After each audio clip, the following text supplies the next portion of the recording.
Start करते हैं। तो ये अपना free cash flow for valuation के अंदर में स्क्वाइजर में अपने लास्ट क्लास के अंदर में सम्स किए थे and we have around 6-7 questions left. 6-7 questions और अपना बचा हुआ है, इसको आज अपने कंप्लीट करेंगे, then we will start practising the core questions institute वाला, सीएफए इंस्टीट्यूट का। ठीक है, तो सबसे पहले क्वेश्चन नंबर 5 से 9 तक करते हैं, ये बचा हुआ क्वेश्चन है अपना। An analyst following Barlow Energy has compiled the following information in preparation for additional analysis. She has to include in a report. She has been asked to produce data in hundreds of million of dollar. तो बोल रहा है analyst following Barlow energy. ठीक है, जो client name है, जो company को फॉलो कर रहा है, ये एनालिस्ट इज बार्लो एनर्जी। अब उसको रिपोर्ट सबमिट करना है, देखते हैं क्या क्या है data. Security type preferred stock, bonds, common stock, market value दिया हुआ है, before tax required return is given, before tax required return. तो ये KP cost of preference shares, ये KD before tax, this is what KE 14%। Bonds are trading at par, बोला जो market value है वो क्या पार वैल्यू के बराबर ट्रेड कर रहा है। Preference shares dividend is $14। याद रखें प्रेफरेंस शेयर्स डिविडेंड, जैसे अपने इंटरेस्ट के एडजस्टमेंट करेंगे पोस्ट टैक्स इंटरेस्ट, अगर एफसीएफए बोलेगा अगर क्वेश्चन के अंदर में, will have to take also what preference share dividend. Also if FCFE का कैलकुलेशन बोला तो नेट बोरिंग के अंदर में अपने जैसे डेट को ऐड करता है वैसे will have to take issue of the preference shares. ये दो चीज का प्लीज याद रखना। Net income available to the common share holders is $125। Investment in working capital is $30. Investment in fixed capital is $100. Net new borrowing, नया borrowing raise किया $40. Depreciation $50. Tax rate 40%. Long term growth rate of FCFF is 4% and long term growth rate of FCF is 4%. तो दोनों का long term growth rate कितना दिया 4% करके। और क्या डेटा, वैक weighted average cost of capital 9.27%। आपके लिए इजी कर दिया, अदरवाइज आपको यहाँ पे कैलकुलेट करना पड़ता है वैक, आपको वैक कैलकुलेट करना पड़ता, but they have already given you 9.27%। चलो स्टार्ट करते हैं question number 5। The current FCFF for Barlow energy is closest to, current FCFF पूछ रहा मतलब आज के दिन, तो एफसीएफएफ का फॉर्मूला लगाना अपने को। एफसीएफएफ का फॉर्मूला तो बहुत तरीके से हो सकता है, बट यहाँ पे बेस्ट पॉसिबल ऑप्शन क्या है, what is given, net income is given. यहाँ है ना, net income available to the common share holders, तो अपने को एफसीएफएफ फाइंड आउट करना है। स्टार्ट करो एफसीएफएफ का फॉर्मूला। एफसीएफएफ का formula from net income approach, net income plus non cash charges plus interest into post tax करना है क्या, हाँ, क्योंकि किसके लिए निकाल रहे हैं, फर्म के लिए निकाल रहे हैं, प्लस इंटरेस्ट इनटू 1 - टी। ठीक है, ये क्या आ गया आपका cash flow for the firm. अब इसको क्या करना है, free by removing the investments done by the firm, minus fixed capital investment minus change in working capital investments. तो नेट इनकम देखते हैं कितना था, how much was net income 125।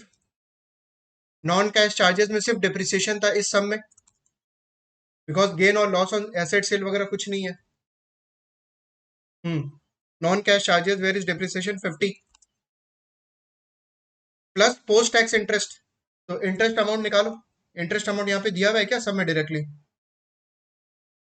नहीं दिया हुआ नहीं है, so will have to find out post tax interest. तो आपको करना है 600 which is the par value, par value और मार्केट वैल्यू सेम है, 600 इंटू 7.5% और उसका post tax 600 into 0.075 into post tax, tax rate is 40 तो पोस्ट टैक्स विल बी 0.6 से multiply which is 27, which is what 27।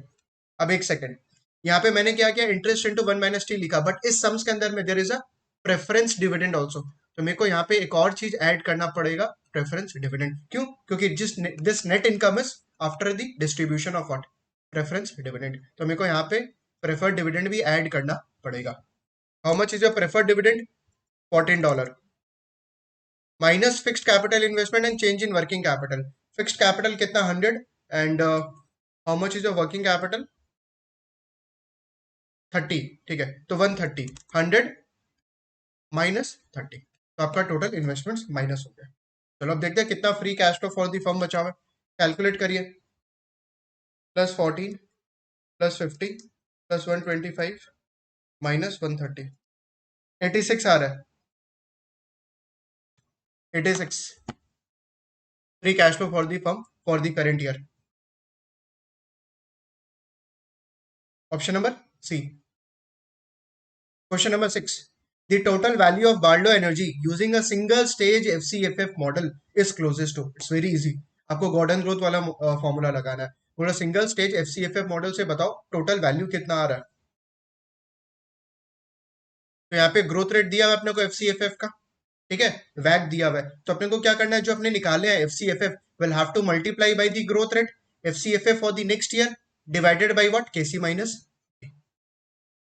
Question number 6, value of the firm today will be equal to FCFF next year का expected KC minus G। तो FCFF आज का कितना, 86, growth rate is 4% सब में दिया हुआ था, divided by how much is your KC, 9.27%, तो 0.0927 माइनस 0.04। चलो फाइंड आउट करो, 86 इंटू 1.04 डिवाइडेड बाई 0.0527, 1697.15, 1697.15, ये आपका value of the firm today आ गया। 04, एक बार मैं वापस से चेक कर ले रहा हूँ कैलकुलेशन, डिवाइडेड बाई 5.27%, हाँ 1697.15। Which option, option number C. The value of the Barlow Energies equity using a single stage FCFF model, आराम से। अब क्या पूछ रहा है यहाँ पे, value of the Barlow Energies का इक्विटी का वैल्यू पूछ रहा है using single stage FCFF model. तो FCFE निकालने का दो तरीका था, एक था कि एक्सपेक्टेड FCFE दिया हुआ उसको क्या निकालो, उसका प्रेजेंट वैल्यू कर लो तो आपको वैल्यू ऑफ द इक्विटी आ जाएगा, you will get what, value of the equity as on today. Second approach क्या था कि इफ FCFF अपने को पता है या अपने कैलकुलेट करे, उसमें से market value of debt minus what, market value of preference shares, market value of debt minus market value of preference shares, ये दोनों माइनस करेंगे तो अपने को निकल जाएगा वैल्यू ऑफ इक्विटी। चलो तो यहाँ पे अपने को दिया हुआ है 1697, ये अपने कैलकुलेट किए तो ऑप्शन नंबर सी के अंदर में, इसमें से प्लीज आप माइनस करिए market value of preferred stock and market value of bonds, this is how much, 800, तो 800 माइनस कर लो बस, 1697 minus 800 is how much, 897.15, which option, option number A, verbally निकल जाएगा 1697.15 minus what, 800, option number A. Next question number 8, the current FCFE using the information for Barlow energy is closest to. अब आपको FCFE निकालना है, ठीक है, question number 8 में FCFE निकालना है, करंट FCFE। तो एक काम करते हैं, देखो तरीका तो बहुत है, यहाँ पे नेट इनकम के थ्रू भी निकाल सकते हैं, बट क्यों, क्या जरूरत है अपने को, we have already calculated FCFF, we have already calculated FCFF, तो अपने इसके हेल्प से निकाल लेते हैं FCFE।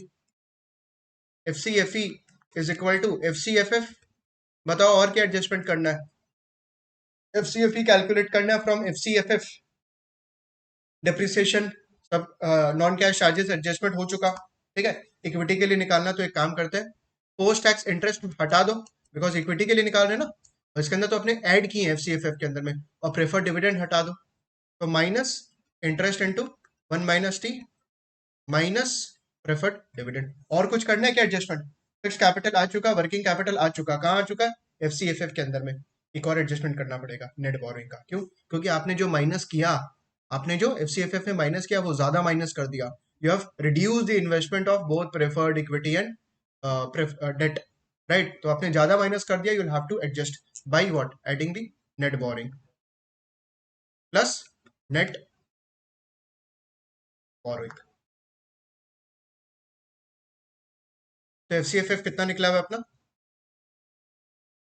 86 minus interest into 1 minus t is how much, 27, minus 27 minus preferred dividend is 14 plus net borrowing कितना बोला है सम्स में, $40, you have to add what, 40, समझ में आ रहा है, it's very easy.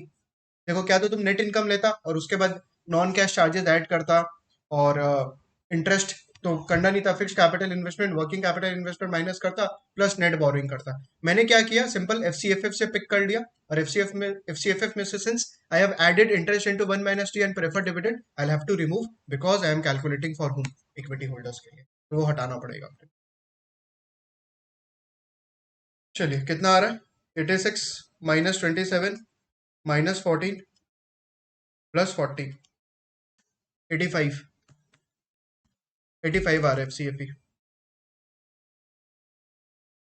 Option number B 85, ठीक है। This was your question number 8, हाँ 85।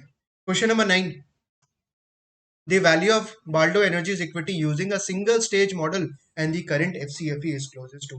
तो बोल रहा है value of the energy's equity बताओ using a single stage model. तो ये जैसे अपने FCF का भी निकाले थे वैसे निकालेंगे यहाँ भी। Question number 9, value of equity as on today is equal to expected FCFE next year का divided by what, K E minus जी। ये चीज ध्यान रखना प्लीज, FCFF के नीचे KC यूज करना है और FCFE के नीचे KE यूज करना है, ठीक है। It make sense also because जो न्यूमरेटर में लियो वैसा ही मैच करता है, आपको डिनोमिनेटर में लेना चाहिए। तो FCFE अभी निकाले अपने 85 इंटू 1 प्लस जी, और FCFE का भी ग्रोथ रेट सेम दिया हुआ था 4%, डिवाइडेड बाई KE। KE कितना है सम्स में, टेबल में था, the cost was given 14%, so it will be 0.14 minus 0.04, 0.14 minus growth rate 0.04, 85 into 1.04 divided by 0.1, 884, 884, this will be your value of equity as on today। Option number C, right. Question number 10 अपने कर लिया था कल, 11 12 I guess बचा हुआ था अपना, हाँ ये बचा हुआ था बिकॉज कल छोटा सम्स पे फोकस कर रहे थे। Camel CFA is researching the MWC Corporation, a US based automobile parts manufacturing firm, ठीक है। ये रिसर्च एनालिस्ट वगैरह होगा केमिल, और बोल रहा है किसको रिसर्च कर रहा है, MWC corporation which is a US based automobile parts manufacturing firm. तो वो जो MWC है वो क्या मैन्युफैक्चर करता है, ऑटोमोबाइल पार्ट्स, गाड़ी वगैरह का पार्ट्स वगैरह मैन्युफैक्चर करता है। MWC has recently entered into a long-term agreement with a German automobile company to be the sole supplier of an innovative suspension system that will be used with a newly designed, moderately priced sports car। तो बोल रहा है कि ये MWC एक नया contract enter किया with some German automobile company, ये खुद US बेस्ड है और वो कोई जर्मन ऑटोमोबाइल कंपनी के साथ this company has entered into a agreement to be a sole supplier of newly design moderately priced sports car, ठीक है। जो गाड़ी का पार्ट्स वगैरह वो प्रोवाइड कर रहा है, इट्स लाइक टाटा टेक्नोलॉजीज, ठीक है, हार्डवेयर वगैरह वो प्रोवाइड कर रहा है। Camel believes that this new agreement will favorably impact MWC's stock price। थोड़ा इसको लग रहा है, ये जो एनालिस्ट है ना केमिल, इसको लग रहा है that this new agreement will favourably मतलब पॉजिटिवली इम्पैक्ट करेगा MWC का स्टॉक प्राइस को। To support her belief, Camel reviewed MWC's financial statement and sales forecast and reached the following conclusions। और अपना जो उसका व्यू है उसको और पक्का करने के लिए वो सारा फोरकास्ट वगैरह चेक कर रहा है, रिव्यू कर रहा है फाइनेंशियल स्टेटमेंट। और क्या कंक्लूजन है, let's check. MWC's earnings and FCFE growth will be 15% per year for 2 years। और इसका जो अर्निंग्स है और FCFE का ग्रोथ होने वाला है that will be 15% for 2 years, then stabilize at 8% per year. Two stage model हो गया कि फर्स्ट 2 years तक 15% करके ग्रो करेगा earnings excuse me, income and FCFE will grow at the rate of 15% for next 2 years, और उसके बाद third year and onwards it will be constant eight 8% per year. MWC will maintain its current dividend payout ratio। current dividend payout ratio जो current है, जो अभी का है, वो maintain करने वाला है। मतलब जिस रेट से अर्निंग्स ग्रो करेगा उस रेट से डिविडेंड विल आल्सो ग्रो। सोचो ये चीज को, जब current dividend payout ratio if you want to maintain, for example अभी आपका अर्निंग्स 100 है एंड योर डिविडेंड इज $40, तो how much is your dividend payout ratio, 40%। 100 मैंने बोला अर्निंग्स, 40 इज योर डिविडेंड, तो हाउ मच इज योर पे out ratio, तो it is 40%। और अगर अर्निंग्स 10% से इंक्रीज होता है तो अर्निंग्स कितना हो जाएगा, 110। 110, तो 110 का बोल रहा है कि it should be 40% constant dividend payout ratio, current dividend payout ratio maintain करने वाला है। तो 110 इंटू 0.4 कितना, 44। तो 44 डिवाइडेड बाय 110 कितना आ जाएगा, अगेन 40%। वही बोला will maintain its current dividend payout ratio. तो अर्निंग्स का जो ग्रोथ होने वाला वही डिविडेंड का ग्रोथ होने वाला है, तभी आप current dividend payout ratio maintain कर पाओगे। MWC has a beta of 1.2. The government bond yield is 6.4. This is what your RF. And the market equity risk premium is 5.5%. RM minus RF. RM minus RF is 5.5. The most recent dividend paid to MWC shareholders was 2.3. ये बताओ D0 है या D1? D0 या D1? This is your D0 because यहाँ पे क्या बोल रहा है? Most recent dividend paid. Expected dividend payout नहीं बोल रहा है, most recent dividend. So this is your D0. ठीक है? अब देखते हैं camel also has MWC current cash flow statement which is follows. यहाँ पे नीचे इसका करंट कैश फ्लोज दिया हुआ है, cash flow from operating activities, net income दिया हुआ है, डिप्रिसिएशन, जस्ट ओवरव्यू कर रहा हूं मैं। इंक्रीज और डिक्रीज इन रिसेबल्स, तो रिसेबल्स इंक्रीज हो रहा है तभी नेगेटिव है, आउटफ्लो दिखा रहा है। इंक्रीज और डिक्रीज इन इन्वेंट्री, ये भी आउटफ्लो है, नेगेटिव दिखा रहा है। इंक्रीज और डिक्रीज इन पेबल्स, ये क्या पॉजिटिव है, इंक्रीज जो भी उसको पॉजिटिव दिखा रहा है ये, तो यहाँ पे 4800 क्या इनफ्लो। इंक्रीज और decrease in other current liabilities, this is also inflow. Net change in working capital. CFO cash flow from operating activities 33960। Purchase of fixed assets 12000 negative, purchase किया आउटफ्लो। जो अपने लेते हैं ना फिक्स्ड कैपिटल इन्वेस्टमेंट FCI, वो यहीं से तो लेना है अपने को 12000। अरे बाबा अभी तक सारा सम्स में दिया हुआ था, यहाँ पे तुमको कैश फ्लो स्टेटमेंट दे दिया, व्हाट इज द प्रॉब्लम? बस अपने को फाइंड आउट करना है how much is your fixed capital investments, तो यहाँ पे कैश फ्लो में दे दिया आपको।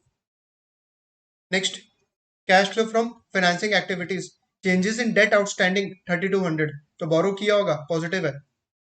पेमेंट ऑफ कैश डिविडेंड, ये तो पेमेंट किया, कैश डिविडेंड का कोई इंपैक्ट नहीं होता है। Net cash from financing activity, net net में आउटफ्लो, फिर बिगनिंग और एंडिंग कैश। ठीक है, क्वेश्चन देखते हैं क्या पूछा। क्वेश्चन नंबर 11 एंड 12 इससे रेलिवेंट था। Question number 11, the value of MWC's common stock using the two stage dividend discount model is closest to.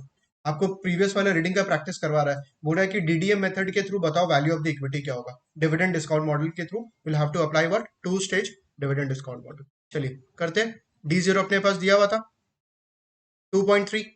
एक काम करो, के ही निकाल लो यहाँ पे, पहले सबसे पहले के ही निकाल लो। How much will be your K? 5.5 into 1.2, ये देखो ऑलरेडी RM माइनस RF है, तो 5.5 इंटू 1.2 प्लस RF 6.4, 13% आ रहा है, 13% आ रहा है। डेटा लिख लेता हूं मैं यहाँ पे, के इज 13%। D0 कितना था, how much was your D0? 2.3,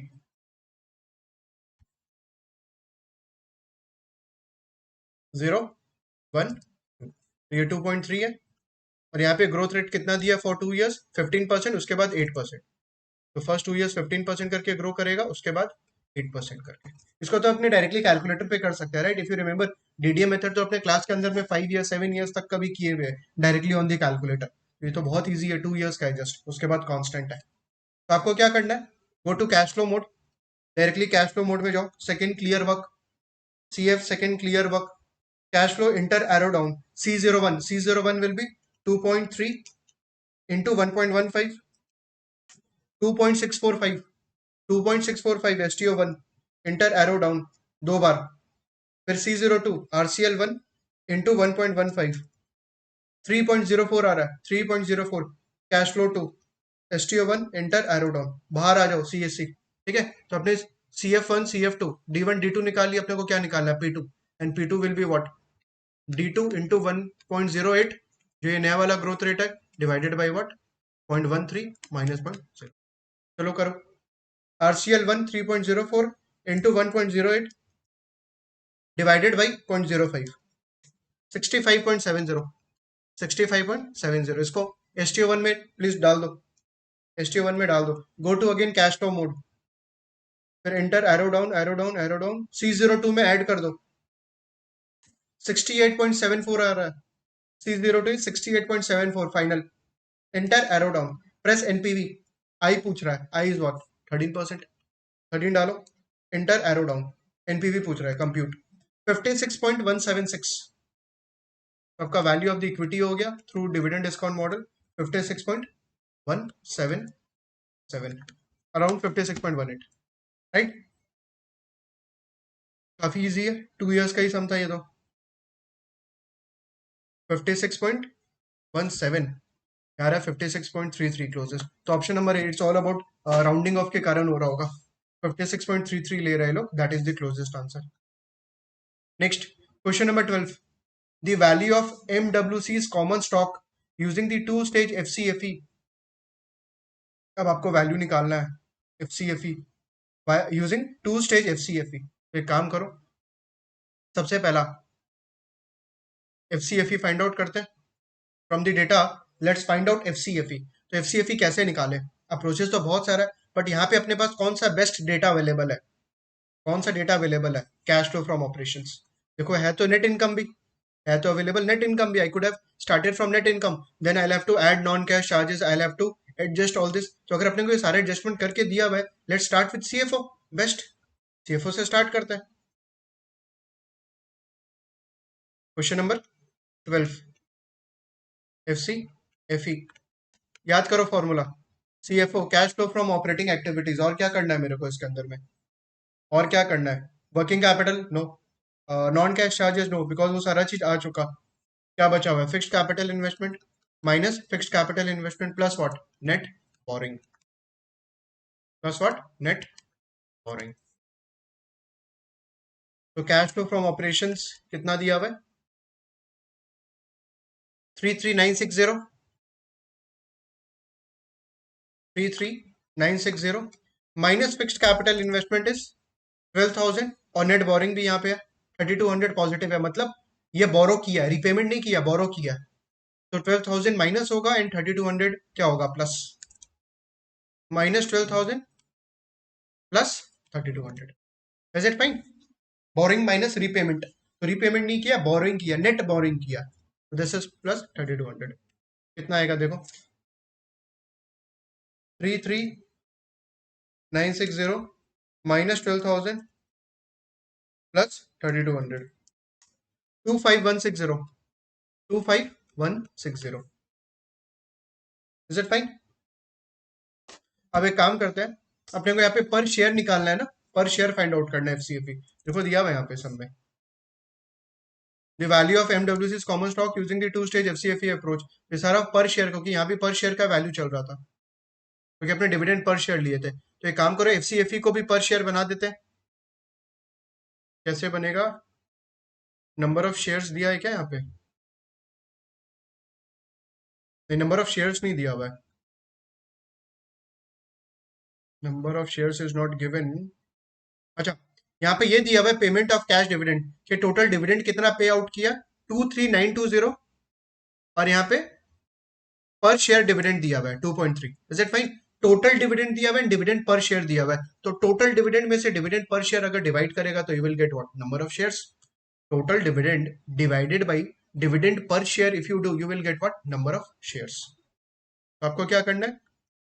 23920, 23920, 23920 divided by 2.3, it's coming 10,400, 10,400 is the number of share। तो आपका FCFE पर शेयर बन जाएगा 25160 डिवाइडेड बाई 10,400, 25160 डिवाइडेड बाई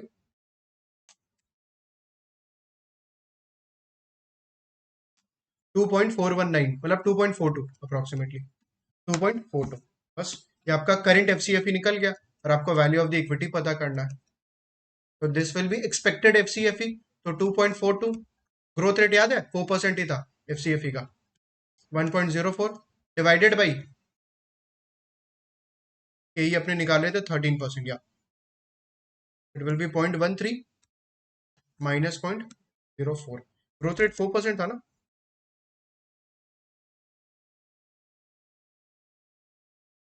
अच्छा सॉरी, 8% था, प्रीवियस वाले सब में 4% था, प्रीवियस वाले सब में 4% था, वो मेरे को 4% याद रह गया। This will be what your 8%, आपका 8% है, राइट? क्योंकि यहाँ पे बोल दिया था कि FCFE जो है वो आपका क्या होने वाला है? 8%। 1 सेकेंड, टू स्टेज मॉडल लगाना है क्या अभी? हाँ 2 स्टेज मॉडल है। रुक जाओ फिर एक काम करते हैं, ये मैं 1 स्टेज लेके कर रहा था।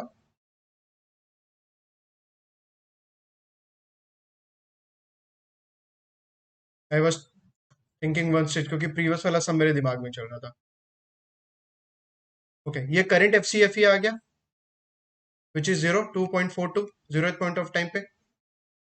फर्स्ट ईयर का निकालो, फिर सेकेंड ईयर का निकालो, और उसके बाद थर्ड ईयर का। तो आपको थर्ड ईयर का वही expected F C F E divided by what, R E energy. Cash flow mode पे आ जाओ, come to cash flow mode. और यहाँ पे ग्रोथ रेट सेम है 15% एंड 8%। तो नेक्स्ट 2 ईयर्स का इट विल बी 15%, उसके बाद 8% करके। Come to cash flow mode, cash flow enter arrow down, C01 पूछ रहा है, तो 2.42 इंटू 1.15, 2.78 आ रहा है C01। STO1 enter arrow down 2 times, RCL1 into 1.15, 3.2 आ रहा है C02, STO1 enter arrow down.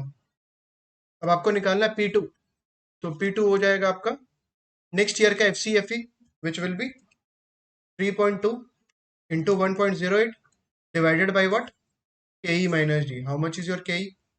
13%. So 0.13 divided minus 0.08 divided by 0.05, 69.13, 69.13। इसको STO1 में सेव कर दो please. Again go to cash flow mode, cash flow second enter arrow down arrow down arrow down, C02 में add करो plus RCL1, 72.33 आ रहा है C02 enter arrow down NPV. I पूछ रहा है how much, 13%, 13 enter arrow down 59.11, 59.11। तो value of the equity क्या बना आपका एफसीएफई के through 2 stage, 59.11। Option number B, option number B. ठीक है, नेक्स्ट क्वेश्चन नंबर 13 था अपना बचा हुआ क्या, क्वेश्चन नंबर 13 था, दी हॉफमैन कार्ड कंपनी अर्नड 1.5 पर शेयर लास्ट ईयर। तो इसका अर्निंग्स लास्ट ईयर का is how much, 1.5। Investment in fixed capital was 0.8 per share. Fixed capital FCI is 0.8. Depreciation is 0.3. Investment in working capital is 0.2. Hoffman expects earning to grow at the rate of 15% per year for next 5 years. अच्छा, what are next 5 years का इसका जो earnings है, that is expected to grow at the rate of 15%. And that investment in fixed capital, depreciation and investment in working capital will grow at the same rate. पूरा सारा items किस rate से grow करने वाला है, 15% for next 5 years. After 5 years, the earnings in growth and working capital requirements will decline to a stable 5% per year. पूरा 5 year के बाद जो अर्निंग्स और वर्किंग कैपिटल का ग्रोथ होने वाला है वो 15 की जगह क्या हो जाएगा, 5% हो जाएगा। ठीक है, per year. And investment in fixed capital and depreciation will offset each other. Offset is fine कि 6th ईयर में फिक्स्ड कैपिटल और डिप्रिसिएशन नेट ऑफ होके it will become what, zero, zero हो जाएगा। लिख लिया, दे विल बी इक्वल, तो equal होने से जीरो हो गया। Hoffman targets debt ratio is 30%। Target debt ratio कितना, 30। The shareholders require a return of 17%। अच्छा, यहाँ पे टारगेट डेट रेशियो दिया आपको, ओके, मतलब ये वाला फॉर्मूला हो गया आपका, इंटू 0.7 करना पड़ेगा अपने को इन्वेस्टमेंट माइनस करने के लिए। The shareholders require a return of 17%, ये क्या हो गया आपका, KE on their investment during the highest growth stage and a return of 10% on their investment during the stable stage। ठीक है, तो 5 years का अलग है KE दिया आपको, और उसके बाद post 5 years you have a different KE 17, और उसके बाद क्या 10। The FCFE in year 6 and the value per share or of Hoffman common stock is closest to। तो अपने को FCFE 6th year का निकालना है। ठीक है, FCFE 6th year का निकालना है एंड वैल्यू पर शेयर निकालना है अपने को एज ऑन टुडे। चलो स्टार्ट करते हैं। इसमें टेबल बनाने का जरूरत है क्या, 1 2 3 4 5 उसके बाद 6, do we actually require a table जहाँ पे सारा कंपोनेंट्स को अपने अलग अलग करे, नेट इनकम, डेप्रिसिएशन, फिर फिक्स्ड कैपिटल, वर्किंग कैपिटल, ये सब कुछ करना है क्या इस सब में। देखो वैसे तो जरूरत नहीं है यहाँ पे, बिकॉज बोला all the components will grow at the rate of 15%। But हाँ, जो 6th ईयर वाला कैश फ्लो होगा ना वो अपने को ध्यान से निकालना पड़ेगा। उसके लिए अपने को नेट इनकम अलग से निकालना पड़ेगा, वर्किंग कैपिटल अलग से निकालना पड़ेगा। रीजन, फिक्स्ड कैपिटल और डिप्रिसिएशन क्या हो रहा है, नॉक ऑफ हो जा रहा है। वापस से रिपीट कर रहा हूँ कि अपने को वो पूरा table first year, second year, third year, fourth year, fifth year बनाने का ऐसा जरूरत नहीं है, because all the components are growing at the rate of 15%। तो अपने करंट ईयर का अगर एफसीएफई निकाले तो उसी को ही 15% से ग्रो करा लेंगे। बट प्रॉब्लम क्या होगा कि ईयर 6 में जाके दैट एफसीएफई फिफ्थ ईयर का वो एप्लीकेबल नहीं होगा। रीजन भी 6th ईयर में बोल रहा है कि जो कैपेक्स है, fixed capital and depreciation net off होके क्या हो जा रहा है, जीरो। तो बचा हुआ कंपोनेंट क्या होगा, working capital and your net income. तो वहां पे अपने को 6th ईयर के लिए नेट इनकम और वर्किंग कैपिटल सेपरेटली कैलकुलेट करना पड़ेगा टू कंप्यूट एफसीएफई। ठीक है, चलो स्टार्ट करते हैं।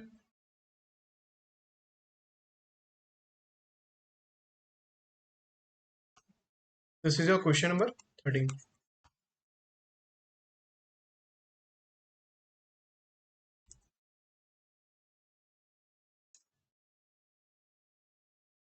एफसीएफई निकालना है ना, तो एफसीएफई करंट ईयर का निकालो। नेट इनकम बोला है यहाँ पे, हाँ, तो नेट इनकम फॉर्मूला याद करो वापस से। Net income plus non cash charges, ठीक है, into plus interest into 1 - T करना है क्या, नो, बिकॉज इक्विटी के लिए निकाल रहा है एंड नेट इनकम में ऑलरेडी माइनस हुआ हुआ है। Minus fixed capital investment minus change in working capital investment plus what, net boring. ये अपना ओरिजिनल फॉर्मूला होता था, बट यहाँ पे क्या दिया हुआ है आपको, टारगेट डेट रेशियो दिया हुआ है। तो अपने ये फॉर्मूला लगाने के बजाय एक काम करते हैं, जो सेकंड वाला फॉर्मूला था आपको याद है, sales based methodology, net income plus depreciation, क्योंकि यहाँ पे सिर्फ डिप्रिसिएशन है, into 1 - debt ratio minus fixed capital investment into 1 - debt ratio minus change in working capital investment into 1 - debt ratio. ये फॉर्मूला अपने लगाएंगे। Net income how much it is given, 1.5 plus depreciation कितना दिया हुआ है, 0.3, एंड डेट रेशियो कितना था 30%, तो 0.7 हो जाएगा इक्विटी। तो 0.3 into 0.7 minus fix capital investment कितना है 0.8 into 0.7 minus change in working capital 0.2 into 0.7। Is it fine? जो नेक्स्ट वाला फॉर्मूला था वो लगा रहे हैं, 0.3 इंटू 0.7 प्लस 1.5 0.8 इंटू 0.7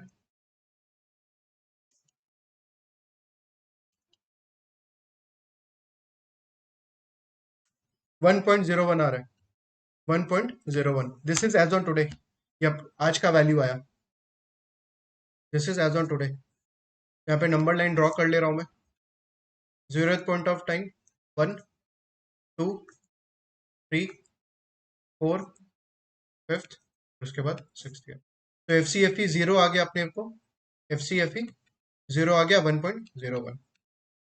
स्टार्टिंग का 5 ईयर्स कितना ग्रोथ बोला था, 15%, और उसके बाद 5%।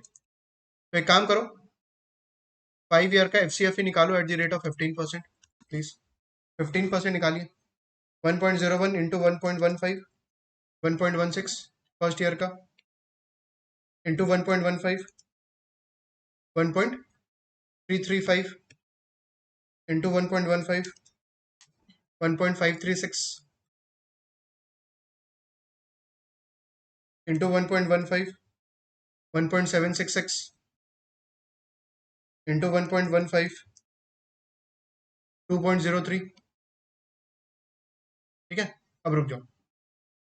6th ईयर में we cannot directly apply 1.05। 6th year में बोला ना 5% करके there will be a growth, but अपने यहाँ पे डायरेक्टली अप्लाई नहीं कर सकते हैं 5%। क्यों? क्योंकि 5% के अंदर अगर अपने डायरेक्टली एफसीएफपी पे अप्लाई करेंगे, प्रॉब्लम क्या होगा, फिक्स्ड कैपिटल और डिप्रिसिएशन का भी आ जाएगा उसके अंदर। तो अपने को क्या करना है, फिक्स्ड कैपिटल और डिप्रिसिएशन को नहीं लेना है, simple will have to take net income and change in working capital, जो भी आपका रहेगा इन 6th ईयर, जो भी रहेगा कब, 6th ईयर। तो एक काम करो, नेट इनकम सबसे पहला 6th ईयर का निकाल लो। कैसे निकाले नेट इनकम 6th ईयर का, 1.5 करंट ईयर का है, 1.5 करंट ईयर का है, उस पे आपका अप्लाई होगा 15% ग्रोथ, कितने साल के लिए, for how many years, for 5 years.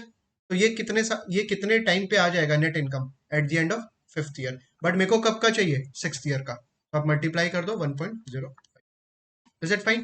क्या क्या मैंने 6th ईयर का मेरे को नेट इनकम चाहिए, तो करंट ईयर का नेट इनकम लिया, then I have multiplied by 1.15, so this will give me net income as on 5th year, but I want for 6th year, तो उसका ग्रोथ रेट अलग से मल्टीप्लाई कर दी। चलो, तो 1.15 to the power 5 into 1.5 into 1.05, तो net income आ रहा है 3.168 कर लेता हूँ मैं, 3.168 6th ईयर का। ठीक है, फिक्स्ड कैपिटल, और यहाँ पे डिप्रिसिएशन को कुछ नहीं करना बिकॉज ऑफसेट हो जाएगा। वर्किंग कैपिटल, वर्किंग कैपिटल भी ऐसे निकालो please, change in working capital 6th year का। करंट ईयर का वर्किंग कैपिटल कितना बोला था, 0.2, 0.2, इट विल बी 0.2। सेम तरीके से 1.15 टू द पावर 5 इंटू 1.05, और लास्ट में प्लीज डेट रेशियो से मल्टीप्लाई, मतलब इक्विटी से मल्टीप्लाई कर देना, 1 माइनस डेट रेशियो। ठीक है, दिस विल बी 0.7। मैं डायरेक्टली एक बार में कैलकुलेशन कर रहा हूँ, तो 1.15 to the power 5 into 1.05 into 0.2 into 0.7, 0.2956, 0.2956। ठीक है, 0.2956 आ गया।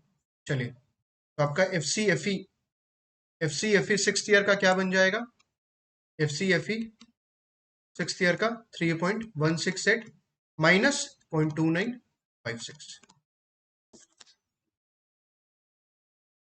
प्लस 3.168, 2.87, 2.87। ये पूछा था आपसे कि एफ सी 6th ईयर का बताओ, क्वेश्चन के अंदर में सबसे पहला year F C 6th year का 2.88, 2.88। अच्छा, ऑप्शन नंबर ए और बी दोनों इंटरटेन कर रहा है, तो अपने को फिर शेयर वैल्यू चेक करना पड़ेगा। ठीक है, कि value of the stock as on today कितना होगा। बस इजी हो गया सम, आपके पास एफ सी 6 निकल गया। एक काम करते हैं, let's find out P5, value of the equity. जो value of the equity 5th year, because 5th year के बाद इट्स बिकमिंग कांस्टेंट, तो we will take expected F C 6th year वाला which is 2.87 divided by R E minus G. How much is your R E या K ई कितना है? अच्छा, next year का अलग दिया हुआ है, मतलब स्टेबल स्टेज का अलग दिया हुआ है और ग्रोइंग स्टेज का अलग दिया हुआ है। तो देखो, अपने को लेना है 10% माइनस